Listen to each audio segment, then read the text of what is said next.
Ku menemukan dirimu. Entah untuk alasan apa, Novi merasakan jantungnya berdetak lebih cepat. Genggaman Arga menciptakan dua sensasi berbeda di saat yang bersamaan. Di satu sisi ia merasakan kehangatan menjalar di hati, namun di sisi lain ia merasa takut dan gugup, sebab dalam kondisi apapun, suaminya itu tetap saja datar. Sungguh rasa yang benar-benar sulit diartikan. Ia bahkan kesulitan mengimbangi langkah Arga. Ketika hendak melewati eskalator untuk menuju ke lantai bawah, langkah Arga terhenti secara mendadak. Novi pun harus menubruk punggung tegap sang suami hingga kacamata yang membingkai matanya hampir terjatuh. Beruntung Novi masih sempat menyelamatkan kacamatanya. Melihat sang suami mematung di tempat, gadis belia itu turut memandang ke arah yang sama. Ia harus kembali terkejut saat melihat Alia berada tepat di hadapan mereka. Sadar dengan posisinya, Novi segera melepas genggaman Arga dan memberi jarak di antara mereka. Sebelum timbul salah paham di antara sepasang kekasih itu. Sementara Alia langsung mendekat sambil menatap penuh curiga. "Arga, kamu ngapain jalan berdua sama Novi?" tanya wanita itu. Sejenak ia melirik ke arah paperback di tangan Novi. Dari logo paperback saja, ia sudah mampu menebak bahwa Novi baru saja membeli sebuah ponsel baru. "Aku abis ajak Novi makan, soalnya dia belum makan dari pagi," jawab Arga dengan nada datar. "Beli HP baru juga, iya?" tanyanya dengan nada menyindir. "Novi nggak punya HP, kalau dia ada di luar susah dihubungi, makanya aku beli buat dia." "Oh," wanita itu mengangguk pelan. "Padahal sejak tadi aku hubungi kamu tapi nggak dijawab. Rupanya lagi asyik sama keponakan kamu. HP-nya ketinggalan di rumah, Al. Tadi berangkatnya buru-buru." "Ya udah, nggak apa-apa." Wanita cantik itu mendekat dan menggeser posisi Novi yang berdiri tepat di samping Arga. Kemudian melingkarkan tangan ke lengan sang kekasih. "Sayang, karena kamu kebetulan ada di sini, bagaimana kalau sekalian kita jalan bareng aja?" usul wanita itu. "Lain kali aja, ya. Aku capek, Al. Mau pulang aja." Alia menghembuskan napas kasar. Sudah terlihat aura jengkel dalam tatapannya. "Jadi maksudnya, untuk Novi kamu ada waktu. Makan sama dia dan sempat beliin HP, tapi untuk aku kamu nggak punya waktu. Begitu?" "Ya ampun, Al. Aku kesini bukan buat jalan-jalan. Ini juga mau langsung pulang.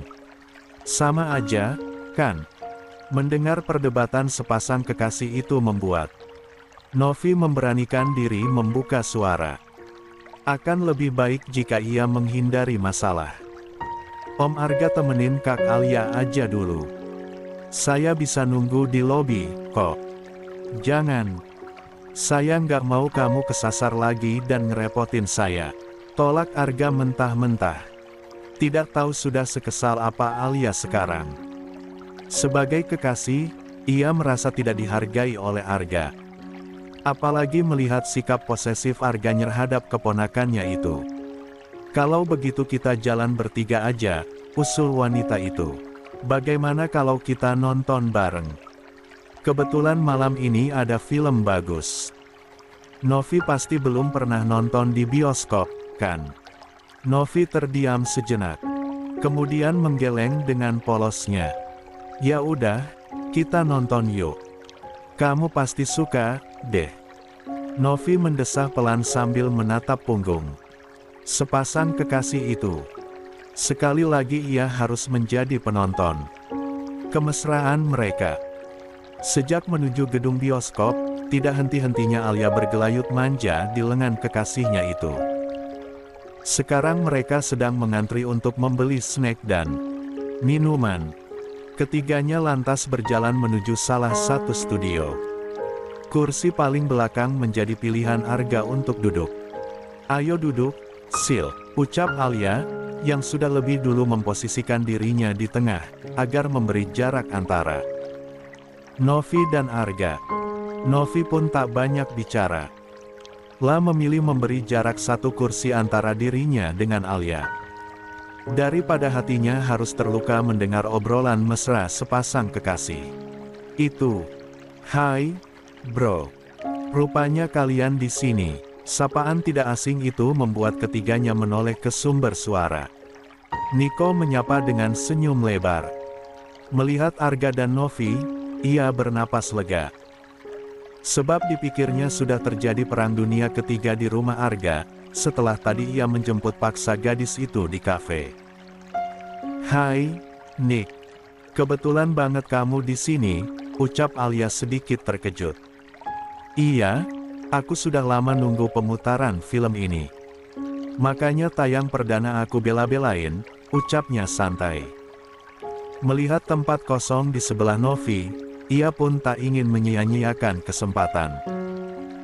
Paling tidak selama 2 jam ke depan ia bisa duduk di dekat gadis belia itu. Mungkin bisa sambil mengobrol beberapa hal untuk mendekatkan diri. Boleh aku gabung di sini? Tawarnya. Belum juga dijawab, Nico sudah menghempas tubuhnya di kursi, tepat di samping Novi. Gimana, Sil? Tadi Arga marahin kamu, enggak? Bisik Nico. Enggak, Kak, jawab Novi dengan gelengan kepala. Bagus deh kalau gitu. Arga yang berada di kursi paling ujung itu hanya melirik sesekali. Jangan tanya bagaimana reaksinya. Andai mereka tidak berada di ruangan minim pencahayaan, wajah garangnya pasti sudah terlihat jelas. Ia bahkan meremas cup popcorn hingga isinya tumpah ke lantai. Popcorn kamu jatuh, Arga, ucap Alia. Arga tak menyahut. Lebih tepatnya tak peduli. Ingin rasanya segera membawa Novi pulang agar menjauh dari Nico. Pemutaran film pun dimulai. Aura mencekam memenuhi seisi ruangan. Alia menyembunyikan senyum ketika menatap Novi dan melihat biasa ketakutan di wajah gadis belia itu. Bahkan ia tampak beberapa kali menutup mata jika mendapati adegan menyeramkan. Sementara Alia memanfaatkan kesempatan itu untuk terlihat mesra dengan Arga. Sepanjang pemutaran film ia terus bersandar di lengan lelaki itu. Seolah ingin menunjukkan kepada Novi bahwa Arga adalah miliknya seorang. Kenapa, Sil? Tanya Nico saat mendapati Novi menutup kedua matanya. Takut, Kak. Saya belum pernah nonton film horor, jawab Novi tanpa melepas dua tangannya yang menutupi mata. Nico melirik dua orang di samping Novi. Alia bersandar di bahu Arga, sementara Arga menatap ke layar tanpa berkedip. Apa kamu mau keluar aja? Tanya Nico. Setelah melihat keringat mulai membasahi kening. Juga tubuhnya yang gemetar. Terlihat jelas bahwa Novi sangat ketakutan. Mau, Kak? Saya takut banget, Novi berucap lirih. Jika terus berada di ruangan itu, ia bisa pingsan karena takutnya. Ya udah saya temenin kamu keluar. Baru saja Novi akan berdiri, sudah terdengar jeritan memekik dari salah satu tokoh, yang membuat seisi ruangan ikut menjerit. Tak terkecuali Novi yang spontan menyembunyikan wajahnya di dada Nico. Kedua tangan Arga pun terkepal marah. Adegan yang tersaji di hadapannya membuat tubuhnya serasa dilahap api. Ada bakat jadi pebinor ini orang. Gerutunya dalam hati, sambil mendorong Alia agar sedikit menjauh darinya. Arga merasakan hawa sekitar terasa memanas dalam sepersekian detik. Udara sejuk yang berhembus dari pendingin ruangan seolah tak cukup untuk memberinya kesejukan. Apalagi saat melihat Novi refleks menyembunyikan wajahnya di dada Nico. Ia merasa seperti sedang tercekik. Buru-buru lelaki itu bangkit meninggalkan tempat duduknya. Melewati Alia begitu saja dan menarik lengan istrinya. Arga bahkan dapat merasakan lengan Novi yang begitu gemetar. Kamu kenapa? Tanyanya. Saya takut, Om. Saya mau tunggu di luar aja. Novi berucap lirih. Suaranya terdengar gemetar.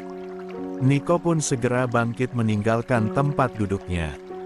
Bagaimana kalau aku aja yang temenin Novi tunggu di luar? Kamu sama Alia nonton aja, tawar Niko. Bukannya kamu udah lama nunggu film ini tayang. Sayang kalau kamu lewatin, balas Arga. Nggak apa-apa. Lagian filmnya nggak seseru di iklan, jawab Niko. Ingin sekali Arga melayangkan bogem mentah ke mulut sahabatnya itu. Namun ia tahan sebisa mungkin. Bagaimana kalau kamu aja yang temenin Alia nonton? Kalian kan suka film horor. Aku mau pulang aja, ngantuk banget, tawar Arga. Alia yang semula duduk tenang itu langsung berdiri. Matanya menatap tajam. Ia mulai merasa sejak adanya Novi, Arga mulai mengabaikan dirinya.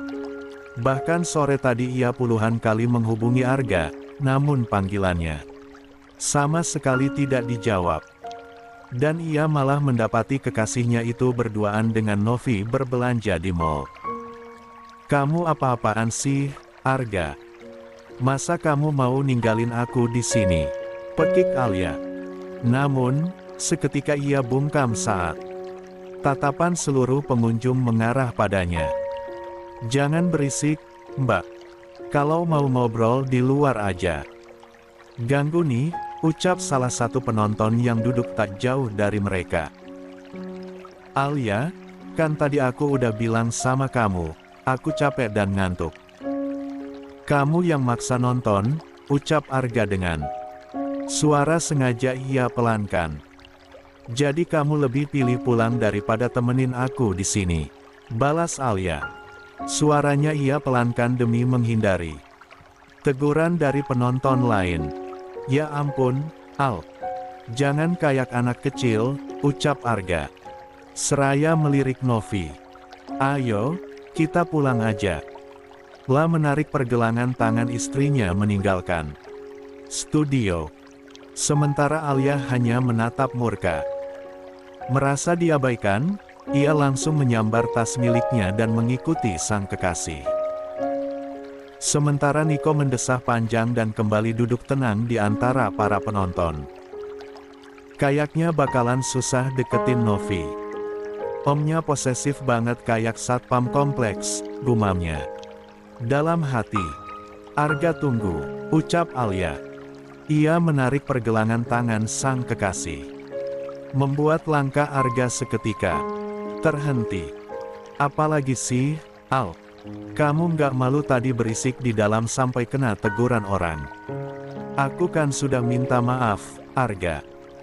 Sekarang kamu mau ninggalin aku gitu aja dan memilih pulang sama keponakan. Kamu ini, kan aku sudah bilang, aku capek dan ngantuk. Masa kamu nggak bisa ngerti? Ia berdecak kesal. Novi yang berada di tengah sepasang kekasih itu mencoba memberi jarak. Seperti tadi, ia tidak ingin ikut campur dengan apapun masalah mereka. Dalam hitungan detik, bola mata Alia mulai berkaca-kaca. Kamu sudah berubah, Arga.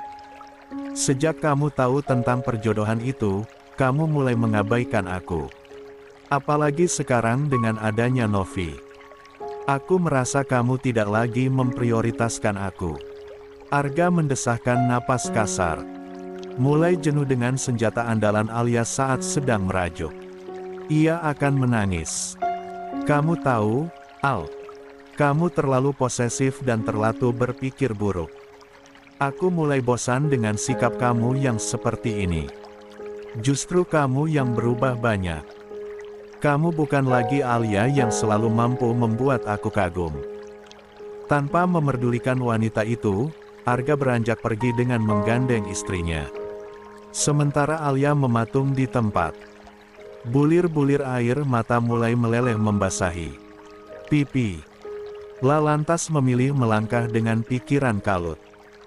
Begitu tiba di parkiran, ia harus kembali mendapati pemandangan yang menyakitkan mata. Arga terlihat memasangkan helm di kepala Novi. Selain itu, Novi juga mengenakan jaket milik Arga yang tampak cukup kedodoran di tubuhnya. Mulai besok atau mau pulang kamu kabari saya. Jangan pulang sendirian lagi seperti tadi, ucap Arga sesaat setelah tiba di rumah. Iya, Mas. Satu lagi. Jangan dekat-dekat dengan Niko, tambah lelaki itu.